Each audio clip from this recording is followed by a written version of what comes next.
Okay, quarters for winning the ball game, 42-43. Pakibalance po, pakibalance lang. Ha? Oh. Okay, pakina po. Score. Pakiwag mong takpa yung score. Thank you po, thank you.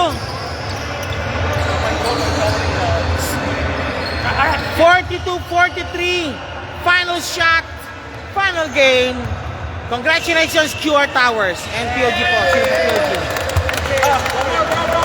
POG.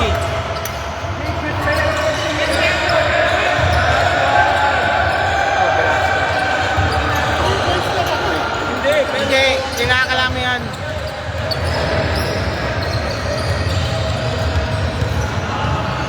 Okay, Velasco, dito ka muna. I-background team mo, sige. Velasco! Ikwento mo naman sa ano ang iniisip ko nung tinira mo yung huli points mo? Well, nakita ko, lahat din sila lumalapit sa akin. So, naisip ko sige, tira ko at least 3.0. Ikaw nagbigay ng, literally, ikaw nagbigay ng panalo sa kanila. Then of course, si Yap din. Kwento mo si Yap.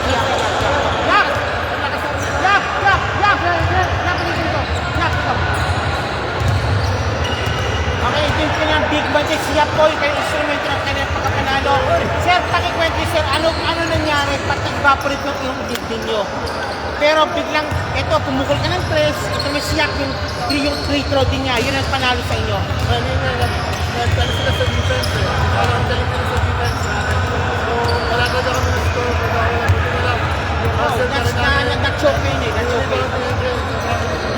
And Yap, yung free throw siya, rebound mo, kaya yung positive siya free throw mo. Defense lang. Pero point tayo pa talaga yung kailangan namin. Saka lakas na rin nila. Pati na lang, lumamang kami nung isa kasi nag-score kami. Kaya paano yung na-shutdown yung team yun?